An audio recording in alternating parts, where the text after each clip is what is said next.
Hello guys, welcome to my channel study with Geetanjali. तो आज मैं एक ज्योग्राफी का टॉपिक डिस्कस करने वाली हूँ, that is continental drift theory. तो किसने ये थ्योरी दी है, क्या evidences in support of continental drift theory है और क्या फोर्स बताया गया है for the drifting of continent by the geographer who give this theory. तो ये चीज़ें आज मैं इस टॉपिक में डिस्कस करने वाली हूँ, जो कि chapter 4 of NCERT of class 11th के में आता है। तो चलिए पढ़ते हैं।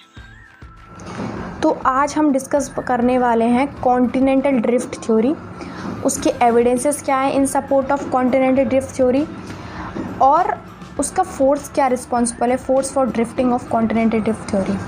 ये चैप्टर 4 एनसीईआरटी का distribution of ocean and continent का टॉपिक है। तो इसको आज हम पढ़ेंगे कि क्या बताया कॉन्टिनेंटल ड्रिफ्ट थ्योरी में अल्फ्रेड वेगनर ने और कौन कौन से जो साइंटिस्ट रहे होंगे जिन्होंने इस थ्योरी को साबित करने की कोशिश करी बिफोर द अल्फ्रेड वेगनर। तो let's get started. Line to line पढ़ेंगे जिससे कि कोई हमें प्रॉब्लम ना हो और कोई दिक्कत ना हो कि कॉन्सेप्ट एग्जैक्टली एनसीईआरटी में क्या बताया गया है। तो हम बिल्कुल लाइन टू लाइन पढ़ेंगे और देखेंगे इसमें क्या लिखा गया है। तो सबसे पहले इसमें बोला है, Observe the shape of coastline of Atlantic Ocean. You will be surprised by the symmetry of the coastline on either side of the ocean. तो ये बोला है कि जब आप अटलांटिक ओशन की कोस्टलाइन को देखेंगे तो आपको सरप्राइज्ड हो जाएगा कि उसकी इस तरीके की सिमेट्री क्यों है। No wonder many scientist thought of this symmetry and consider the possibility of the two Americas Europe and Africa to be once join together. तो इस सिमेट्री के आधार पे बहुत सारे जो साइंटिस्ट हैं उन्होंने ये सोचा कि जो नॉर्थ अमेरिका है, जो साउथ अमेरिका, जो यूरोप है, अफ्रीका, वो एक पहले कभी जॉइंट हुआ करते थे, क्योंकि इस तरीके से लग रहा है कि ये दोनों एक पजल की तरह फिट थे। फिर उसके बाद from the known records of the history of the science it was Abraham Ortelius, a Dutch map maker, who first proposed such a possibility as early as 1596। तो जो अब्राहम ओर्टेलियस थे, जो डच मैप मेकर थे, उन्होंने कहा कि इस तरह का हो सकता है कि जो कॉन्टिनेंट्स हैं वो एक तरीके फिट हों, क्योंकि इस तरह से लगता है कि ये जिगसॉ कहते नहीं पजल होता है, उस तरीके से फिट है। तो उन्होंने कहा कि हो सकता है पॉसिबिलिटी कि ये पहले जॉइंट रहे हों। देन उसके बाद Antonio Pellegrini drew a map showing the three continents joined together. However, it was Alfred Wegener, a German meteorologist, who put forth a comprehensive argument in the favor of continental drift theory in 1912. तो ये जो Abraham ओर्टेलियस थे, इन्होंने फिर क्या किया, बताया कि पॉसिबिलिटी हो सकती है। उसके बाद एंटोनियो पेलेग्रिनी हैं, इन्होंने फिर मैप बना के दिखाया कि ये देखो जो अब्राहम ओर्टेलियस बोल रहे हैं वो सही है। इन्होंने फिर मैप बनाया, लेकिन जो थ्योरी है वो अल्फ्रेड वेगनर ने दी। कौन सी? Continental drift theory. ठीक है, कि आज क्यों है प्रेजेंट स्टेट में ऐसा कि ये लगता है कि ये कॉन्टिनेंट पहले ज्वाइंट होंगे। तो उसके लिए इन्होंने एक थ्योरी दी कि क्या हुआ होगा कि इस कारण जो आज प्रेजेंट स्टेट में वो आ गए हैं। तो कब दी इन्होंने थ्योरी? 1912 में। तो ये एक इंपॉर्टेंट पॉइंट बन जाता है कि अल्फ्रेड वेगनर ने अपनी कॉन्टिनेंटल ड्रिफ्ट थ्योरी दी 1912 में। ठीक है, this was regarding the distribution of the ocean and continent. जी, उन्होंने ये कहा कि आज जो डिस्ट्रीब्यूशन है ओशंस का और कॉन्टिनेंट का, वो ऐसा क्यों है, आज वो ऐसे क्यों है। तो ये की थ्योरी दी अल्फ्रेड वेगनर ने 1912 में। अब क्या बोलते हैं वेगनर, ये थ्योरी उनकी दी गई है। क्या बोलते हैं Wegener? According to Wegener, all the continents formed a single continental mass and mega ocean surrounding the same. तो इन्होंने अपनी थ्योरी में क्या बोला कि पहले क्या होगा कि ये जो जितने भी कॉन्टिनेंट्स हैं, north America, South America, Europe, Africa, हमारा एशिया, ऑस्ट्रेलिया, ये सारे पहले ज्वाइंट होंगे एज अ सिंगल कॉन्टिनेंटल मास। और जो पानी है, जो वाटर है, जो ओशंस है, वो उसके ओर सराउंडेड होंगे। ठीक है, और जो कॉन्टिनेंटल मास है उसको उन्होंने पेंजिया नाम दिया। जो वाटर सराउंडेड होगा उसको उन्होंने बोला पेंथलासा। ठीक है, the mega ocean was called Panthalassa, meaning all water. इस पेंथलासा का मतलब होता है मीनिंग ऑल वाटर। फिर उन्होंने क्या बोला, he argued that around 200 million years ago the super continent Pangaea began to split. फिर उन्होंने बोला कि 200 मिलियन ईयर साल पहले क्या हो गया होगा कि सुपर कॉन्टिनेंट है पेंजिया वो बिगेन टू स्प्लिट होना चालू हो गया होगा।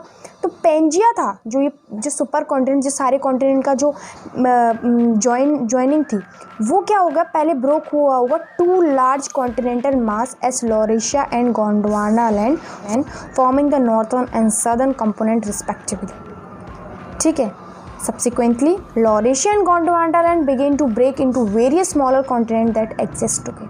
तो उन्होंने क्या बोला, जो पेंजिया है, जो कॉन्टिनेंट था, वो पहले दो भागों में बट गया, ऊपर का भाग लॉरेशिया और नीचे का भाग गोंडवाना लैंड। ठीक है, फिर जो ये लॉरेशिया है और जो गोंडवाना लैंड है, ये फर्दर ब्रेक हुए होंगे दोनों, तब जाके आज हमारा ये प्रेजेंट स्टेट में जो कॉन्टिनेंट्स हैं वो डिस्ट्रीब्यूटेड हैं। ठीक है, तो इसीलिए बोलते हैं कि हमारा जो इंडिया है वो पार्ट है गोंडवाना लैंड का। तो हमारा जो इंडिया है वो गोंडवाना लैंड से आया है। ठीक है, तो India being part of the Gondwana land. ठीक है, तो ये बोलते हैं, तो इनकी ये थ्योरी थी। अब मैं इसको थोड़ा मैप में शो करके बताती हूँ, तो आप इस मैप में देख सकते हैं। इन्होंने सबसे पहले क्या बोला, किसने, अल्फ्रेड वेगनार ने, कि 200 million years ago, that is Triassic period में ये जो पूरे सारे कॉन्टिनेंट्स हैं वो सारे जॉइंट होंगे इस तरीके से। इस पूरे कॉन्टिनेंट, जो आपको ये येलो का थोड़ा ब्राउनिश पार्ट दिख रहा है, येलो ब्राउनिश पार्ट, ये पूरा उन्होंने पेंजिया बोला। ठीक है, क्या बोला उन्होंने, पेंजिया, जिसमें ये देखो, ये हमारा नॉर्थ अमेरिका है, ये साउथ अमेरिका है, ये हमारा अफ्रीका है, ये हमारी इंडिया दिख रही है, ये थोड़ा पार्ट हमारा अंटार्कटिका ऑस्ट्रेलिया का पार्ट होगा, और ये हमारा ऊपर यूरोप का पार्ट है। तो ये पूरा एक तरीके का पेंजिया कनेक्टेड था। और ये जो वाटर सराउंडेड कर रहा है, ये जो वाटर, इसको इन्होंने पैंथेलासा बोला। क्या बोला, पैंथेलासा। थोड़ा मैं जूम करके दिखा देती हूँ, ये उन्होंने पैंथेलासा बोला। देन उन्होंने क्या बोला था कि जो ये पूरा पेंजिया था, ये पेंजिया दो भागों में बट गया, मतलब it has been divided into two parts, that is Laurasia और गोंडवाना लैंड। ठीक है, ये ब्रोक हो गया लॉरेशिया और गोंडवाना लैंड। ठीक है, देन उसके बाद उन्होंने क्या बोला, ये जो लॉरेशिया है और गोंडवाना लैंड, ये फर्दर डिवाइडेड हो गए, जो आज प्रेजेंट कॉन्टिनेंट की स्टेट है, जो फर्दर डिवाइडेड हो गए, North America, South America, Africa, then हमारा यूरोप, और ये तुम्हारा इंडिया। ये देखो, इंडिया ही जो ड्रिफ्ट कर रहा है टुवर्ड्स यूरोपियन कॉन्टिनेंट, और ये अंटार्कटिका और ये ऑस्ट्रेलिया।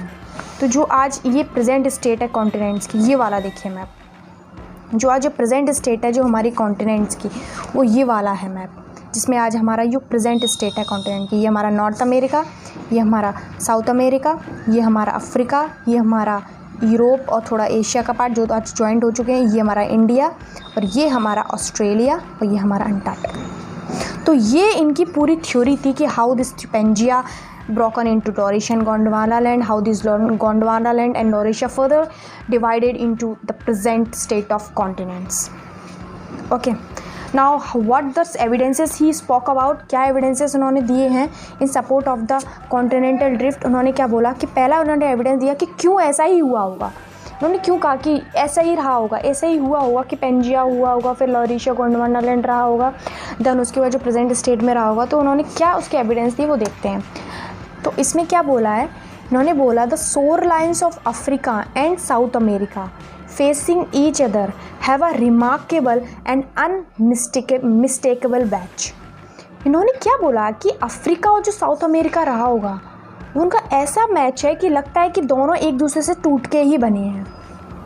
जैसे कि दिखाती हूँ, तो आप इस मैप को देखिए, ये हमारा साउथ अमेरिका है, ये हमारा अफ्रीका है। तो एक तरीके का लग रहा है ना कि ये जो पूरा साउथ अमेरिका और जो अफ्रीका में बिल्कुल फिट हो जाएगा। तो यही उन्होंने फर्स्ट एविडेंस दिया है कि इनकी शोर लाइंस को, नॉर्थ साउथ अमेरिका की शोर लाइंस को और जो अफ्रीका है उसकी शोर लाइन को बिल्कुल ऐसे ही लगता है कि ये दोनों आपस में पहले जुड़े होंगे। तो फर्स्ट एविडेंस उन्होंने ये दिया है।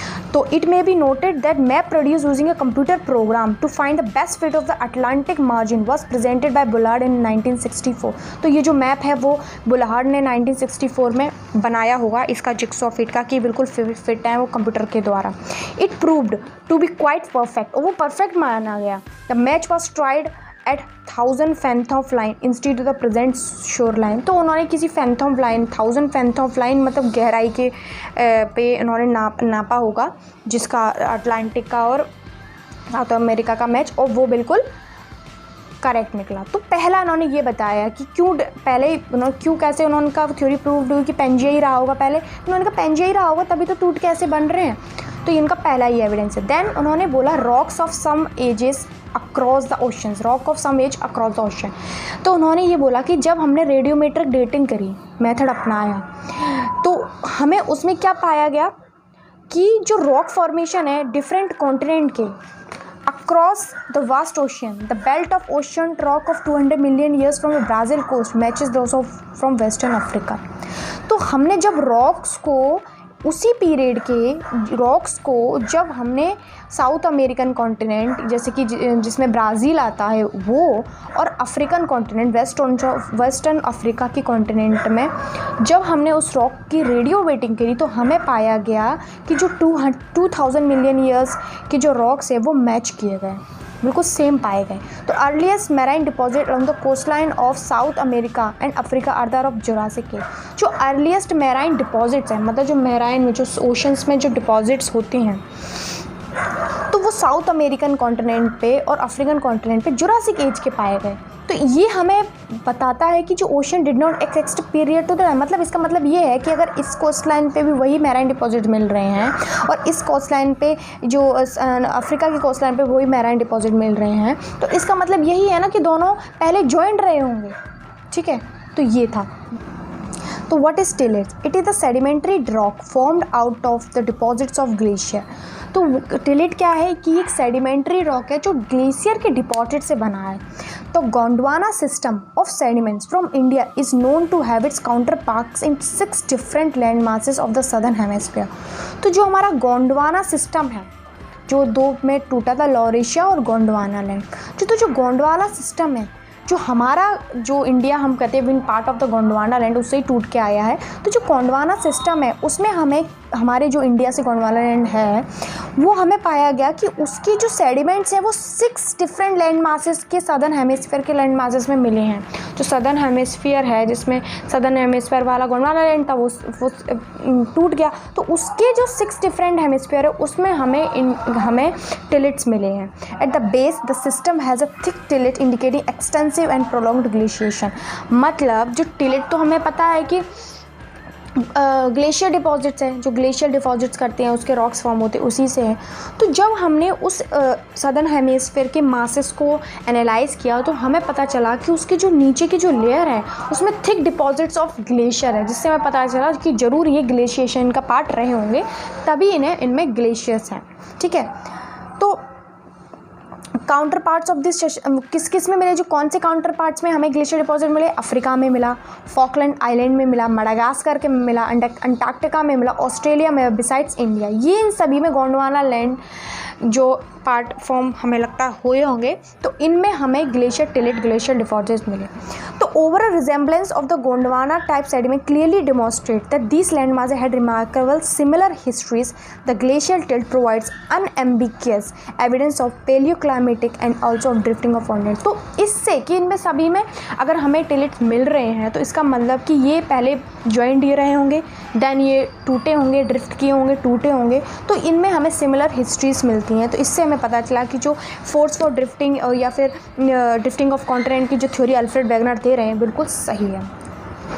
देन उसके बाद उन्होंने क्या एविडेंसेस प्रेजेंट किया? प्लेसर डिपॉजिट्स उन्होंने एक दिया। तो प्लेसर डिपॉजिट्स क्या होते हैं? प्लेसर डिपॉजिट्स वो होते हैं जहाँ पे हमें कोई रिच आयरन किसी चीज़ का रिच ओर वगैरह मिले तो वो प्लेसर डिपॉजिट्स बोलते हैं। जैसे कि हमें गोल्ड मिलता है तो गोल्ड का प्लेसर डिपॉजिट्स हमें घाना में मिलता है, वहाँ पे बहुत ज़्यादा मात्रा में हमें गोल्ड मिलता है, तो उनको बोलते हैं हम प्लेसर डिपॉजिट। तो क्या बोल रहा है ये कि the occurrence of rich placer deposits of gold in the Ghana coast मिला, हमें घाना कोस्ट पे रिच प्लेसर डिपॉजिट्स गोल्ड के मिले। And the absolute absence of source rock in the region is an amazing fact. वहाँ पे हमें मिला कि यहाँ पे पहले प्लेसर डिपॉजिट आयरन ओर का रहा होगा, लेकिन वहाँ पे हमें कहीं पे भी सोर्स नहीं मिला कि ये जो प्लेसर डिपॉजिट्स है वो किस रॉक से आया होगा।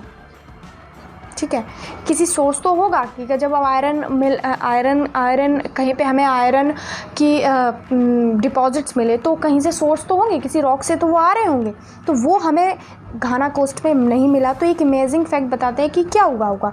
तो गोल्ड वेयरिंग तो बोला कि कैसा रहा होगा कि क्योंकि ब्राज़ील में हमें प्ले वेन्स मिले हैं कि जहाँ से प्लेसर डिपॉजिट ओरिजिनेट हो रहे हैं, तो हमें बोला कि ज़रूर ये दोनों जॉइंट होंगे, तभी ये ब्राज़ील के प्लेसर डिपॉजिट्स यहाँ पर आ गए होंगे। जॉइंट होंगे तभी एक साथ जुड़े होंगे, तो सोर्स हमारा ब्राज़ील रहा होगा और यहाँ पे हमें प्लेसर डिपॉजिट मिले होंगे। तो ये बोला कि ज़रूर it is the obvious that gold deposits of the Ghana and derive from the Brazil plateau when two continent lay side by side. तो जब ये साइड बाय साइड थे तो ज़रूर ये दोनों के जुड़े होंगे। अब बोलते हैं कि डिस्ट्रीब्यूशन ऑफ फॉसिल्स के बारे में भी बताया। जब उन्होंने identical species of plants and animal adapted to living on land और in fresh water are found on other side of the marine barriers, a problem arises regarding accounting for such distribution. जब हमें वहाँ पे identical species of plant and animal मिले तो हमें problem arise हुई कि इनका डिस्ट्रीब्यूशन कैसे अकाउंट करूँ। The observation that lemurs occur in India, Madagascar and Africa led some to consider contiguous land mass Lemuria. तो जब हमें जो लेमूर्स हैं वो हमें इंडिया में भी मिले, मेडागास्कर में भी मिले, अफ्रीका में मिले, तो हमने सब कहा कि ज़रूर ये एक से जुड़े होंगे तभी यहाँ पे पूरे में लेमूर्स मिले होंगे, तो जिसको हमने लेमूरिया बोल दिया।